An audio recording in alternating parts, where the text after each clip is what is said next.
स्वामी के शासन में हमसे विराजते और उनकी ये पावन पीयूष देशना हम सभी के लिए परम उपकारी है। अनादिकाल से हमारी इस आत्मा में जो जन्म, जरा और मृत्यु रूपी रोग लगे, उन रोगों का उपशमन करने वाली कोई परम औषधि है तो वह एकमात्र यह जिनवाणी। भव्यात्माओं, इस संसार में अनेक प्राणी, अनेक जीव है और जितने प्राणी, जितने जीव, जितने मनुष्य, जितने व्यक्ति है, उससे कई अधिक गुना उनके रोग है, उनकी बीमारियां हैं। कोई तन से रोगी है तो कोई मन से रोगी है, कोई घर मिला इसलिए रोगी है तो किसी को घर नहीं मिला इसलिए रोगी है। कहीं न कहीं हर इंसान, हर व्यक्ति, हर प्राणी में कुछ न कुछ रोग अवश्य है। यूं तो आयुर्वेद और आज का मेडिकल साइंस शरीर में बहुत सारे रोग कहता है, पर वह शरीर के रोग हो, चाहे मन के रोग हो, चाहे अन्य कोई रोग क्यों ना, हर व्यक्ति चाहता है कि मेरे रोग ठीक हो जाए। शायद आपको भी कोई रोग हो सकता है, तन का, मन का, तन मन का, पता नहीं, पर रोग हो नहीं हो, पर रोग ठीक करने का उपाय भी व्यक्ति सोचता है। और ये भी पक्का है, जब तक उपाय नहीं किए जाते तब तक रोग भी ठीक होना संभव नहीं है। जैसे रोग ठीक करने के दो उपाय हुआ करते, चाहे मेडिकल साइंस हो, चाहे हमारा जिनागम क्यों ना, किसी भी बीमारी, किसी भी रोग को ठीक करने के दो उपाय, दो उपचार हो सकते। आपने भी देखे होंगे, ये तो आयुर्वेदिक, एलोपैथिक आदि की बात नहीं कर रहा हूँ, ये तो बहुत सारे उपाय हो सकते हैं, पर उसके अलावा भी चिकित्सा जगत में उसके ठीक करने के उपाय है, पर अक्सर उसमें से एक ही उपाय किया जाता है, एक का ही प्रयोग किया जाता है। जैसे बीमारी है, सुनील सर दवाई तो खाई होगी आपने, और आप क्या लगभग यहाँ बैठे हुए से 99%, 99.99 कह दे तो भी कम ना, दवाई खाते हैं, पर दवाई का रिजल्ट कभी आपने सोचा, विचार किया? आज जितनी भी एलोपैथिक दवाई खाने वाले हैं, कहीं न कहीं उन दवाइयों का क्या, बोलो ना, साइड इफेक्ट नहीं हुआ। उन तन के रोगों के लिए, शरीर की बीमारियों के लिए गई दवाइयों का कहीं न कहीं मन में और शरीर पे भी साइड इफेक्ट हो रहा है। क्यों हो रहा है साइड इफेक्ट? क्योंकि इस उपचार की, दवाई की जो पद्धति आजमाई जा रही है वर्तमान में, वह सरासर गलत है। जो बीमारी का कारण था, कॉज था, जड़ थी, उसे ना समझते हुए आज का ये चिकित्सा जगत मात्र और मात्र दवाई करते हुए दबाई करता है। नहीं समझे? एक लाइन का अंतर है। दवाई करते हुए दबाई करने का प्रयास करता है, उन रोगों को तत्क्षण, तत्काल दबाने का प्रयास करता है, और पक्का है कोई भी दबके, कोई भी रोग दबके नहीं रहता। ये जितने भी साइड इफेक्ट्स दवाई के मात्र दिख रहे हैं, वे दवाई के साइड इफेक्ट्स नहीं है, ये चिकित्सा पद्धति का गलत निर्णय, गलत तरीका है।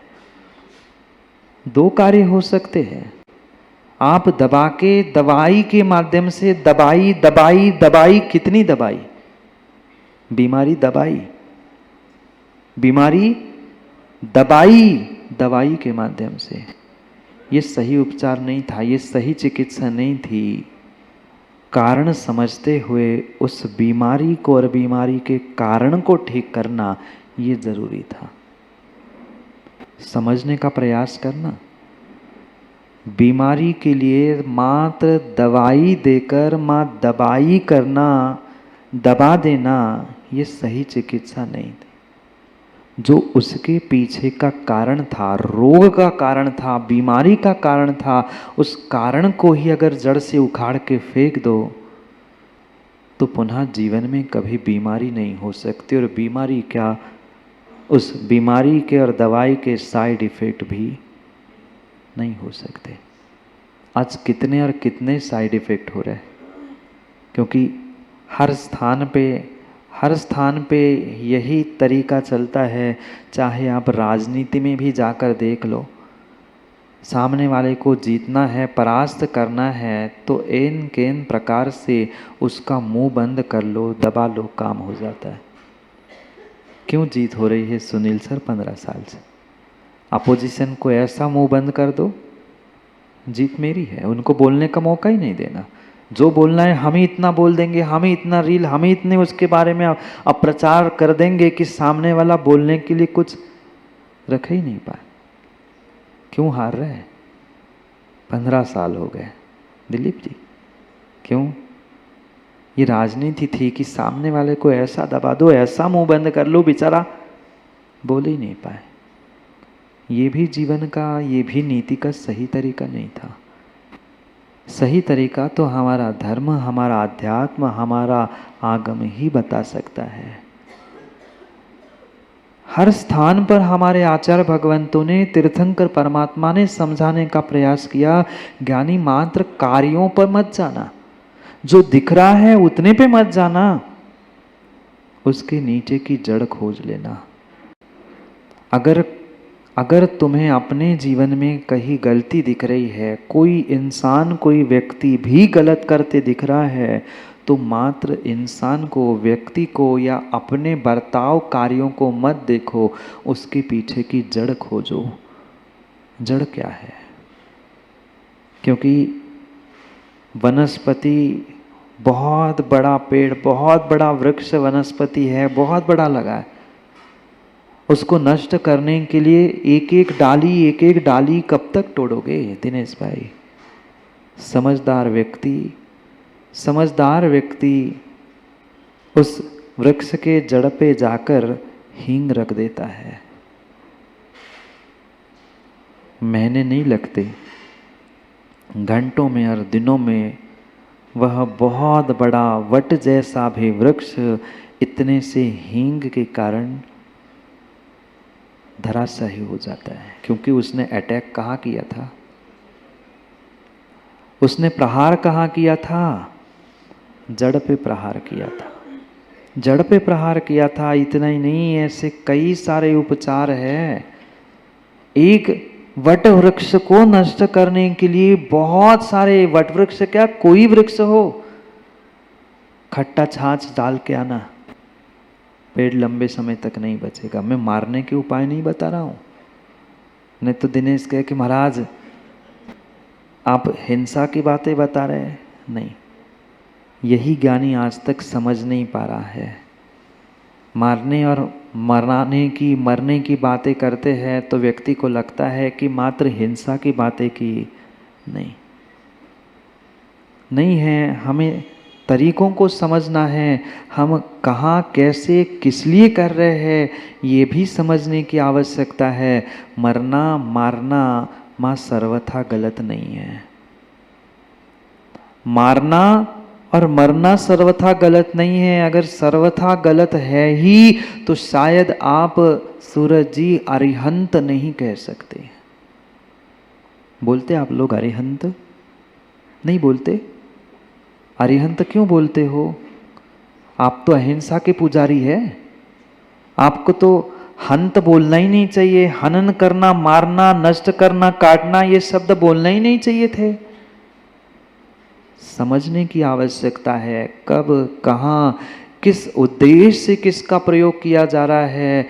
आज बहुत सारे सुधारवादी हो गए, उन्होंने कह दिया अरहंत कहना बंद कर दो, अरहंत कहना बंद कर दो, अरहंत नहीं कहना क्योंकि हंत, अरे अरिहंत का अर्थ शत्रुओं का हनन करना जरूर है माँ, पर शत्रु कौन थे? शत्रु कौन थे? कोई दूसरा व्यक्ति, दूसरा इंसान, दूसरा प्राणी, किसी दूसरे शत्रु की बात वहां थी ही नहीं। अर्थ का अनर्थ कर दिया, बवाल मचा दिया। अरे अरिहंत कैसे कह सकते हो?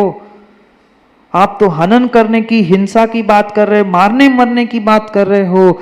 हम क्यों, कहाँ, कैसे, किस उद्देश्य, किस अभिप्राय को लेकर कर रहे हैं, ये सोचने की आवश्यकता है। और यही जीवन जीने का सही तरीका हमारा आगम, हमारा अध्यात्म सिखाता है।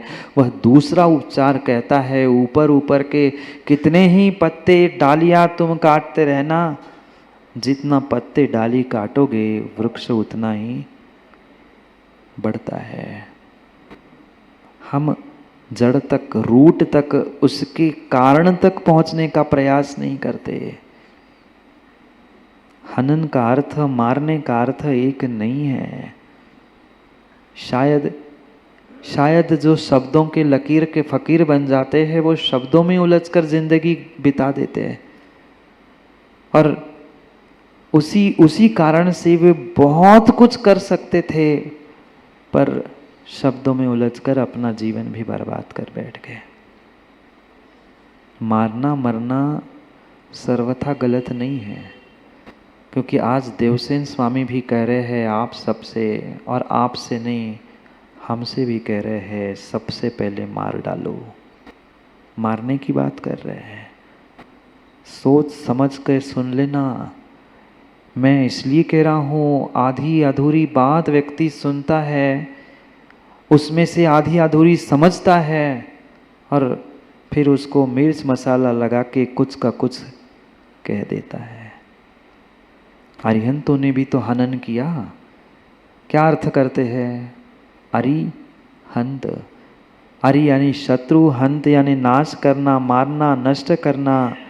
जिन्होंने अपने कर्म रूपी शत्रुओं को मार डाला है, वे ही सही मायने में अरिहंत है। फिर वे अहिंसा के पुजारी कैसे हुए? जब उन्होंने नष्ट किया, शत्रु को मार दिया, उनकी हिंसा कर दी, तो वे अहिंसा के पुजारी महावीर कैसे? यही हमारा अनेकांत है, और यही हमारा आगम है, यही हमारा अध्यात्म है, यही हमारा शासन है, जिसे आज तक हमने समझा ही नहीं है। क्योंकि हमारे आचार्यों ने, हमारे तीर्थंकर परमात्माओं ने विषयों को, कसायों को, पापों को, रोगों को, गलतियों को दबाने की बात दवाई देकर कही नहीं है। उन्होंने एक ही बात कर दी, मिटा दो कि निकाल दो। अंदर ही अंदर मिटा दो, और अंदर ही अंदर तुम अपनी कसाय, विषय, पाप, गलतियां नहीं मिटा पा रहे हो, तो कम से कम निकाल के उसे खाली कर दो। आजकल बहुत सारे स्थानों पर ये पद्धति पुनः शुरू हो गई, पंचकर्म। सुना कभी आपने? क्या है? क्या है? ये था रूट पे अटैक। ये था रूट पे, जड़ पे अटैक। जहां से कारण बन रहा था, पेट से ही सब कारण बन रहे थे, और पेट में जितनी गंदगी, जितनी बीमारी, जो कुछ भी था, सीधा अटैक वहां पे किया। जो कुछ पेट का है निकाल दो, तुम 4 दिन में, 8 दिन में ठीक हो जाओगे। पर संजू, पेट की बात आदमी निकाल कहाँ पाता है आज? पेट के भोजन की नहीं कह रहा हूं मैं, भोजन तो एक बार निकल भी जाए धोखे से, पर पेट की बात नहीं निकल पा रहा है। और विश्वास मानो, उसी कारण से आज सबसे बड़ा रोग पूरी समाज, पूरे देश, पूरे विश्व को ग्रसित कर रहा है, जिसका नाम है ओवर थिंकिंग, अनावश्यक सोचना। अनावश्यक सोचना, ना हम अपना दिल दिमाग खाली कर पा रहे हैं, ना दिल खाली कर पा रहे हैं, ना पेट खाली कर पा रहे हैं। बीमारी ठीक कैसे होगी? कितने ही टैबलेट्स खा लेना, कितने ही दवाई दवाई दवाई करके खा लेना, पर जब तक दबाते रहोगे ज्ञानी, तब तक वह निकलने वाला नहीं है। हमारे परमात्मा ने यही अध्यात्म की कला हमें सिखाई है कि एक तो अपनी दृष्टि बदल लो। ये एक तरीका हो सकता है, इतना सहज नहीं है। बीमारी होते हुए भी उसे नज़रअंदाज करना, ये तो वर्तमान में कतई संभव नहीं है। कम से कम दूसरा प्रकार जो हमारे परमात्माओं ने, आचार्य भगवंतों ने समझाया है, उसे ही जान लो, उसे ही मान दो कि निकाल दो। एक बार निकल जाएगा, एक बार निकल जाएगा। उल्टी होने पर अच्छा नहीं लगता राकेश जी? कई बार ऊपर नीचे जब पित्त भड़कता है, ऐसा लगता है क्या करूं क्या करूं क्या करूं। 2 घंटे 4 घंटे बेचैनी होते रहे, 1 मिनट में उल्टी हो गई, अब ठीक है। भली पेट खाली हो जाए, पेट में खाने के लिए मतलब भोजन कुछ नहीं बचा, पर फिर भी जो रिलैक्स होता है वह पेट में ऊपर नीचे होते हुए नहीं होता। हम भी तो दिमाग में, अपने हृदय में, अपने पेट में कितनी सारी बातें लेकर बैठे हैं, कितनी सारी बातें को लेकर बैठे हैं। ये भी सोच रहे, वो भी सोच रहे, ये कर लूँ, वो कर लूँ, क्या कर लूँ, क्या कर लूँ। आज सभी और मात्र युवा नहीं, युवा उसको समझ रहे हैं कि मैं ओवर थिंक कर रहा हूँ, पर प्रौढ़ नहीं, बूढ़ों के पास भी ये ओवर थिंकिंग की समस्या है। कितना सोचते हैं, क्यों सोचते हैं? मैं ये नहीं कह रहा हूं कि सोचना नहीं चाहिए, सोच समझ कर ही काम करना चाहिए, पर जब हद से ज्यादा सोचने लगते हो तो वह तुम्हारा सोचना ही तुम्हारे लिए बहुत खतरनाक होता है। हमें रोग को दबाना नहीं है, मिटाना है, निकालना है। और सोच पर ही सोचते रहेंगे, विचार पर ही विचार करते रहेंगे, तो कभी उस विचार और सोच के जंजाल से, बीमारी के जंजाल से बाहर आ नहीं सकते। आज जितनी भी शरीर के रोग है, आज जितने भी शरीर के रोग है, विश्वास मानना मात्र तुम्हारे अधिक सोचने के कारण हो रहे हैं। आज हम किसी अन्य कारणों से भी पीछे हो रहे हैं, धन से, दौलत से, सुखों से, खुशियों से, उसके पीछे का भी कारण ज्ञानियों मात्र तुम्हारा हद से ज़्यादा सोचना, और ये तुम्हारी सोचने की बीमारी है। इंसानों को है, कुछ स्पेशल डिसीज होते ना सबके लिए। वो फ्लाइंग क्या आया था, फ्लाइंग फ्लू कुछ आया था ना बीच में, बहुत सारे रोग आए थे, स्वाइंग फ्लू। हाँ, वो हम पढ़े लिखे नहीं आप लोगों जैसे, वो स्वाइंग फ्लू के फ्लाइंग फ्लू जो भी हो, कुछ आया था, वो किसी त्रियंच का रोग इंसानों में लग गया। कितना कितना इंसान पड़ा वाला है, उन त्रियंचों के रोग तो ले रहा है, पर तुम्हारा रोग कोई लेने तैयार नहीं।